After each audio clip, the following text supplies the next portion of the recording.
ऐसी वीडियो रोज देखने के लिए आप मेरे वीडियो को लाइक करें, इस पे कमेंट करें और अपने दोस्तों के साथ शेयर करें। और हाँ, अगर आप इस चैनल पे नए हैं तो इसे सब्सक्राइब करना ना भूलें। यह कहानी है एक लड़की को देखा तो पार्ट 2 का 1637 से आगे की कहानी। प्रीति ब्लड सैंपल बॉक्स लेकर जाकर अनिका के हाथ में देते हुए कहती है, लीजिए अनिका दीदी, मॉडल सम्या का ब्लड ग्रुप। अनिका के बॉक्स को हाथ में लेते ही प्रीति एक बार फिर से हंसने लगती है। भूमिका एक बार फिर से उसके सिर पर हाथ मारते हुए कहती है, अब बस भी करो। अनिका उन दोनों को देखकर समझ जाती है कि दोनों मस्ती के मूड में हैं। अनिका कहती है, well done both of you, मुझे अभी जाना होगा, तुम दोनों जाकर चेंज कर लो, फिर मिलते हैं। ऐसा कहकर अनिका अपने बेडरूम की तरफ चली जाती है। वहीं दूसरी तरफ होटल हेवन में भूमिका के बेहतरीन प्रदर्शन के कारण पूरे होटल स्टाफ की सांसें अटकी हुई थी। भूमिका के वहां से चले जाने के बाद सभी लंबी गहरी सांस लेते हैं। सभी के मन में सिर्फ एक ही बात थी, अच्छा हुआ बला टल गई। फिर सभी बारी बारी जाकर सौम्या की चोट को देखकर अलग अलग तरह के कमेंट करना शुरू कर देते हैं।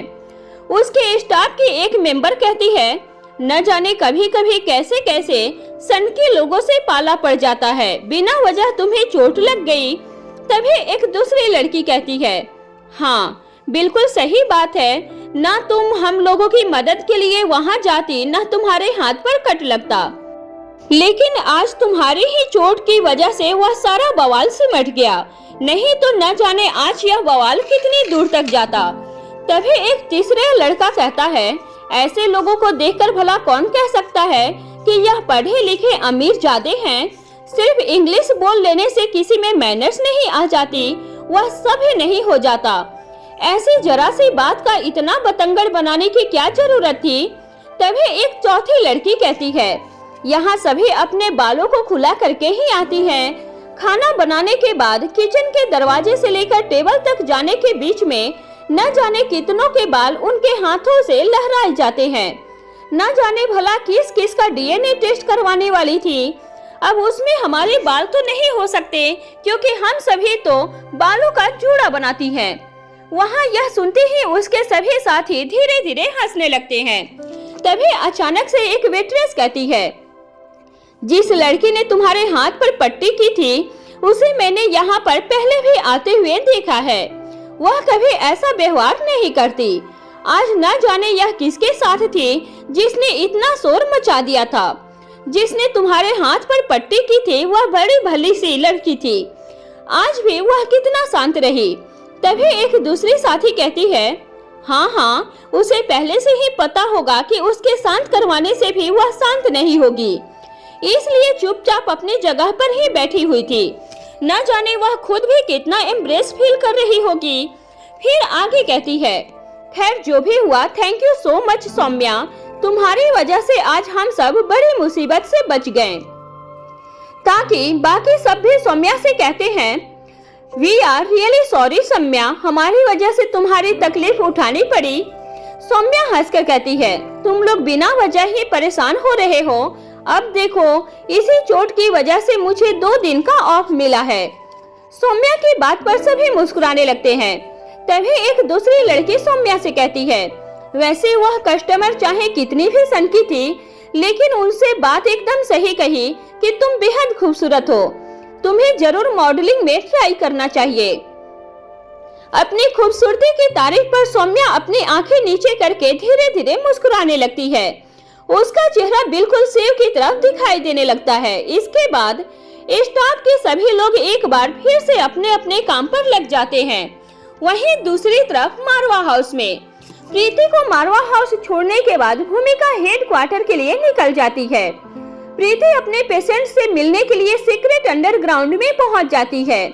धीरे धीरे बीसू की सेहत में सुधार होना शुरू हो गया था। अभी भी उसकी स्थिति बहुत अच्छी नहीं थी, लेकिन उसके शरीर की कमजोरी धीरे धीरे कम हो रही थी। हमेशा की तरह प्रीति मास्क पहनकर अपना चेहरा कवर करती है और एक बार बीसू से मिल लेने के बाद अपने दूसरे पेशेंट को मिलने के लिए चली जाती है। वह देखती है कि पेशेंट को पूरी तरह से होश आ चुका था। उसकी हालत में सुधार देखकर प्रीति उससे बात करना शुरू करती है। अब तुम्हारी तबीयत कैसी है? पेशेंट जवाब देती है, लेकिन बेहद ही धीमी आवाज में, मैं बेहद ठीक हूँ।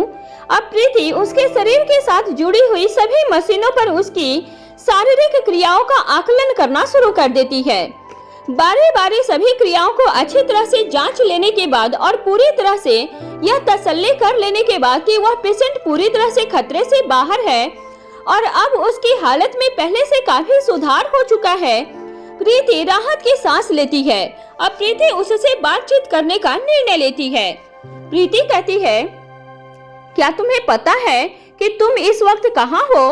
पेशेंट जवाब देती है, नहीं, मैं नहीं जानती। इस जगह को देखकर ऐसा लगता है कि मैं किसी अस्पताल में हूँ। प्रीति मुस्कुराकर जवाब देती है, बिल्कुल भी नहीं, तुम किसी अस्पताल में नहीं हो, तुम मिस्टर रोहित मारवा की कैदी हो। मुझे उम्मीद है कि मौत से लड़कर जिंदा बच जाने के बाद अभी आगे भी तुम्हारी जीने की काफी इच्छा होगी। प्रीति की बात सुनते ही पेशेंट घबराने लगती है, डर उसके चेहरे पे दिखाई देने लगता है। तभी प्रीति कहती है, डरने की जरूरत नहीं है, हम तुम्हें कुछ नहीं करेंगे, लेकिन बदले में तुम्हें हमारी मदद करनी होगी। पेशेंट को देखकर यह आसानी से बताया जा सकता था कि वह किसी भी चीज के लिए इनकार करने की स्थिति में नहीं थी।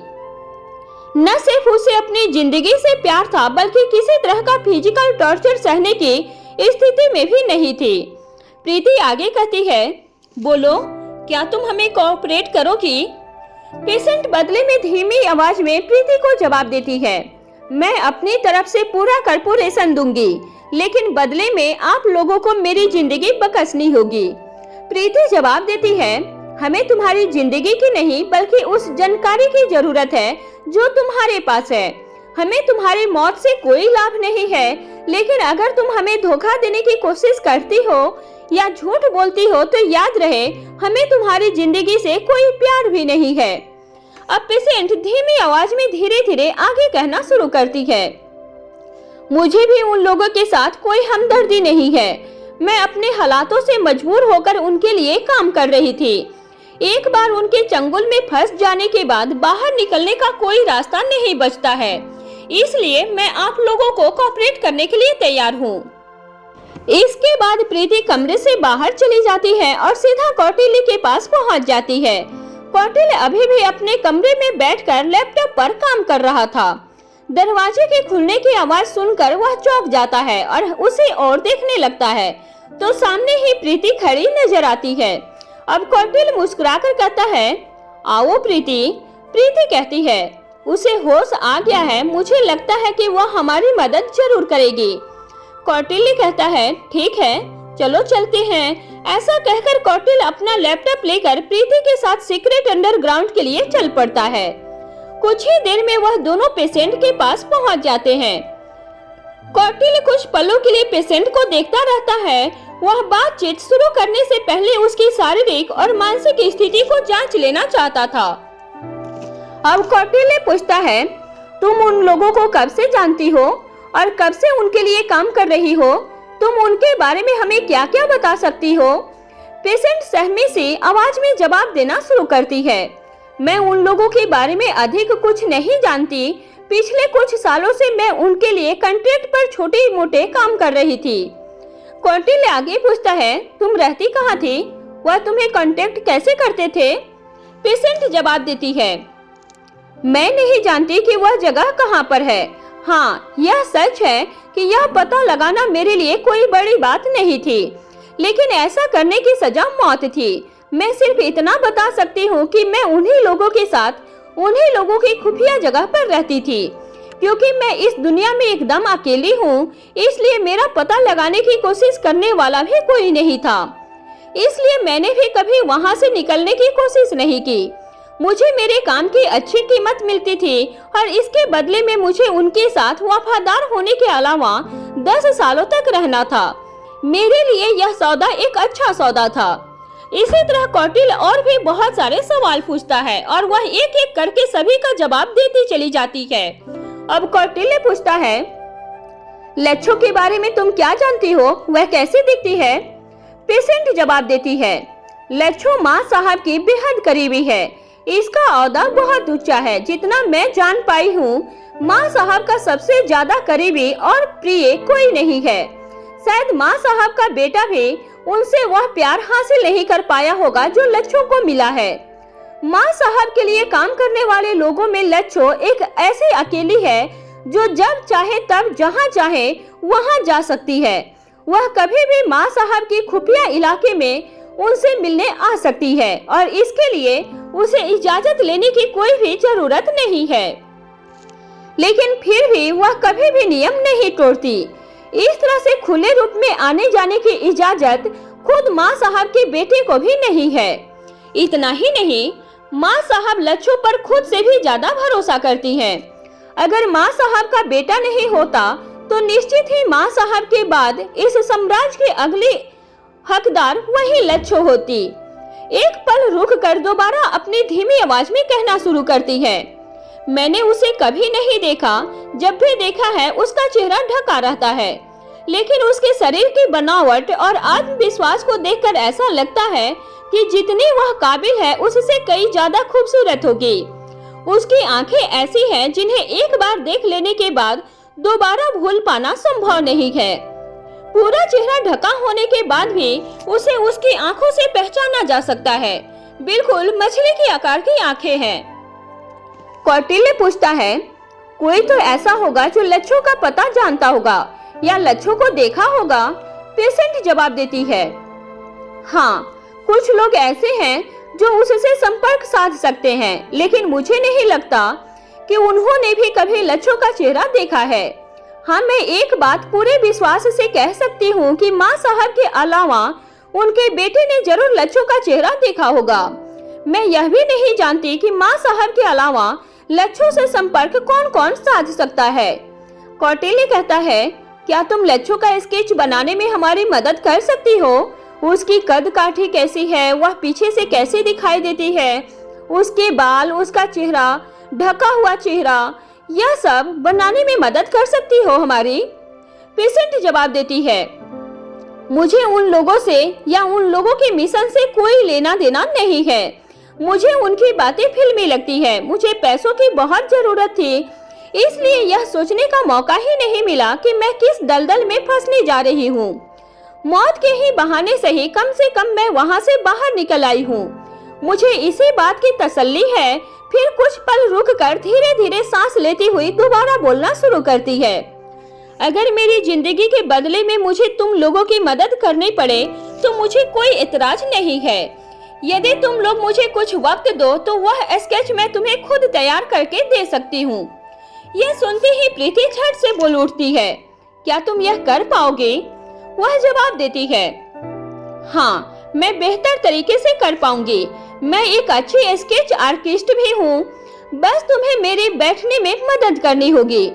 प्रीति कहती है, अभी तुम्हें बात करते हुए काफी देर हो चुकी है, फिलहाल तुम्हें थोड़ी देर आराम कर लेना चाहिए। कुछ घंटों के बाद मैं तुम्हारे लिए स्केच बनाने का सामान लेकर आऊंगी, तब तुम अपना पूरा टाइम लेकर हमारे लिए वह स्केच तैयार कर देना। तुम्हारी मदद के लिए मैं तुम्हारे पास ही रुकूंगी। प्रीति के कहे अनुसार अब तक पेशेंट पूरी तरह से थक चुकी थी। उसके लिए अब एक और शब्द बोलना बेहद मुश्किल हो चुका था। अब वह केवल अपने पलकें झपकाकर हल्के से गर्दन हिलाकर प्रीति की बात पर हामी भर देती है। इसके बाद कौटिल्य और प्रीति वहां से बाहर जाने लगते हैं। तभी प्रीति के दिमाग में अचानक से एक बात आती है और वह पलटकर पेशेंट के पास आती है और उससे पूछती है, क्या तुम किसी सौम्या नाम की लड़की को जानती हो जो तुम्हारी माँ साहब के लिए काम करती है? अब पेशेंट काफी हिम्मत करके अपने मुंह से आवाज निकालती है, मैं सौम्या नाम की लड़की को तो नहीं जानती, लेकिन मैं यह जरूर जानती हूँ कि सौम्या नाम की कोई साइंटिस्ट है जो माँ साहब की पुरानी दोस्त है। इस हिसाब से वह एक लड़की नहीं हो सकती।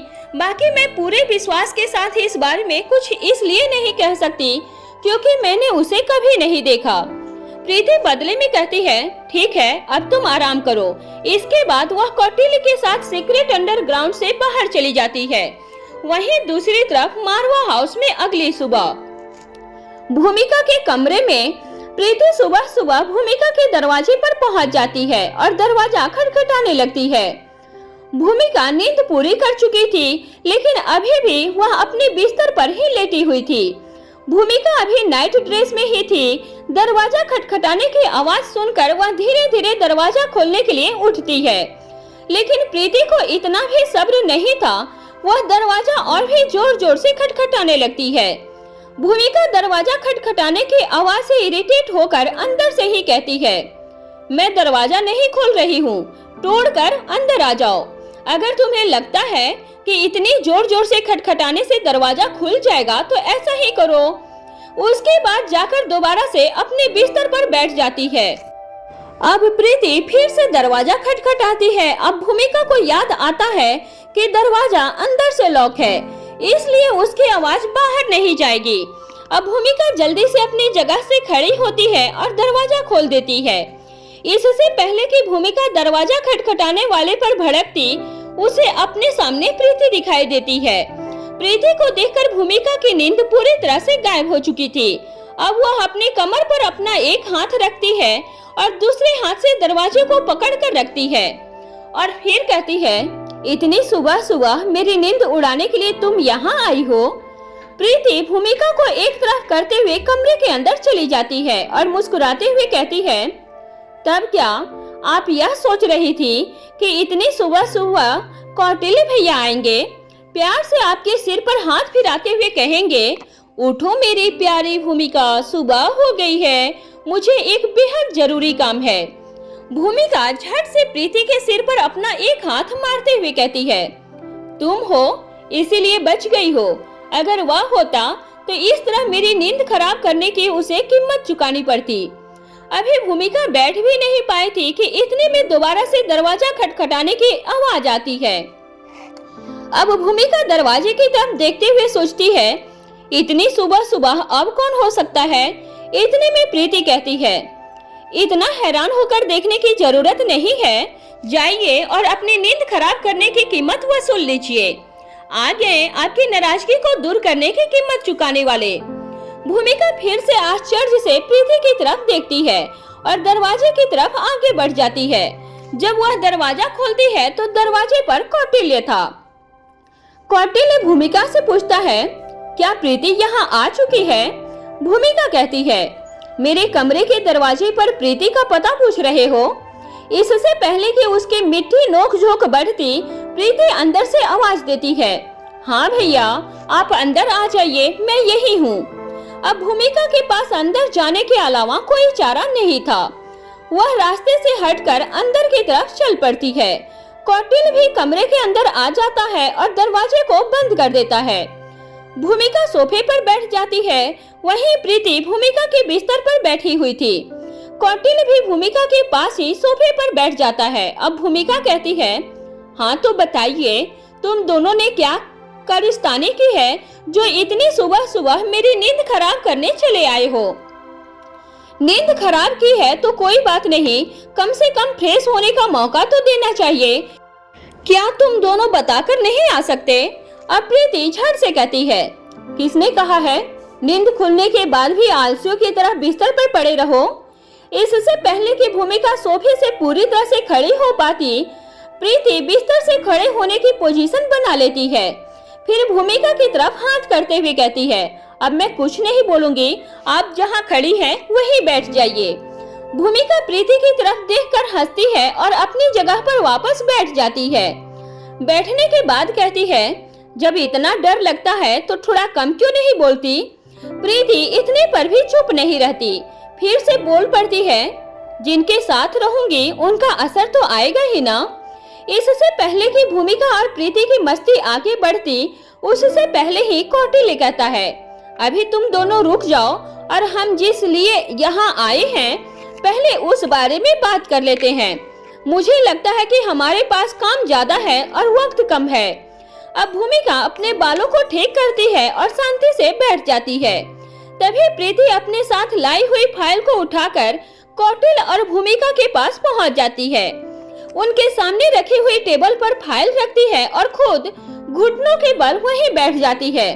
फिर फाइल को खोलती है और उसमें बने हुए स्केच दिखाती है। स्केच देखते ही कौटिल्य और भूमिका दोनों की निगाहें उस पर गड़ जाती है। प्रीति उन दोनों के चेहरे को देखती है। जब वह दोनों कुछ देर तक लगातार इसी तरह देखते रहते हैं लेकिन एक शब्द नहीं बोलते, तब प्रीति कहती है, ऐसा लग रहा है ना जैसे इसे कहीं देखा है और आप इसे जानते हैं कि यह कौन है, ऐसा है ना? बताओ ना कौटिल्य। अब वह दोनों प्रीति की तरफ देखते हैं। प्रीति कहती है, मुझे ऐसा लग रहा है जैसे मैंने इसे कहीं तो देखा है और ज्यादा नहीं, सिर्फ एक झलक देखा है, पर देखा है लेकिन कहाँ, यह मुझे याद नहीं आ रहा। जब से मैंने यह स्केच देखा है तब से मेरा दिमाग लगातार यही सोचने में लगा हुआ है। इसके चक्कर में मुझे पूरी रात ठीक से नींद भी नहीं आई है। कौटिल्य कहता है, हाँ मुझे भी बिल्कुल ऐसा ही लग रहा है कि जैसे मैंने इसे देखा है, पर कहाँ। कुछ सोचकर कौटिल्य आगे कहता है, हर नकाबपोश ऐसा ही दिखाई देता है, कहीं इसकी वजह से तो हमें ऐसा नहीं लग रहा ना। तभी भूमिका अपने मुंह से कीच कीच की आवाज करते हुए कहती है, नहीं नहीं, यह आंखें मेरे लिए बहुत ज्यादा जानी पहचानी है। जैसे मैंने इन आंखों को ढूंढ रही थी वैसे अब यह मुझे मिल गई है, लेकिन अब मुझे यह याद नहीं आ रहा कि यह आंखें किसकी थी और मैं इसे क्यों ढूंढ रही थी। भूमिका आंखें बंद करके अपने माथे पर अपनी उंगली रखकर सोचने की कोशिश करती है, लेकिन बहुत जोर डालने के बाद भी उसे याद नहीं आता। भूमिका बंद आंखों के आगे अलग अलग तरह की तस्वीर खींचने लगती है, लेकिन वह दिमाग में उभरी तस्वीरों को जोड़ नहीं पाती और उस चेहरे तक पहुंच नहीं पाती कि जिसकी यह आंखें थी। भूमिका की तरह कौटिल्य भी अपने दिमाग पर बहुत जोर डालता है और याद करने की कोशिश करता है कि यह पिक्चर में जो स्केच है इससे मिलती जुलती छवि उसने कब और कहां देखी है। लेकिन प्रीति कोई कोशिश नहीं करती, सिर्फ उन दोनों के चेहरे को देखती रहती है।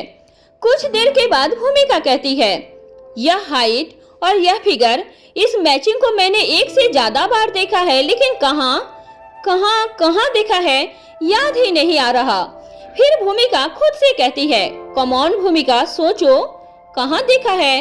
एक पुलिस ऑफिसर का दिमाग चीजों को ऐसे नहीं भूल सकता। अब भूमिका अपनी जगह से खड़ी हो जाती है और अपना एक हाथ कमर पर, दूसरा हाथ सिर पर रख लेती है और कमरे में ही इधर से उधर टहलने लगती है। कुछ चक्कर काटने के बाद वह रुक जाती है और कहती है, इस स्केच के हर हिस्से को देखने पर मुझे ऐसा लग रहा है जैसे यह चेहरा मैंने कहीं और देखा है, यह फिगर मैंने कहीं और देखा है, यह हाइट और कॉन्फिडेंस कहीं और देखा है। एक ही स्केच को देखकर ऐसा लग रहा है जैसे कि कई इंसानों के स्केच को मिलाकर एक स्केच बनाया गया हो। भूमिका की बात सुनकर कौटिल्य भी उसके चेहरे को ध्यान से देखने लगता है। अब भूमिका आगे कहती है, तुम्हें पूरा यकीन है कि तुम्हारी उस पेशेंट ने हमारे साथ किसी तरह की चाल नहीं खेली है?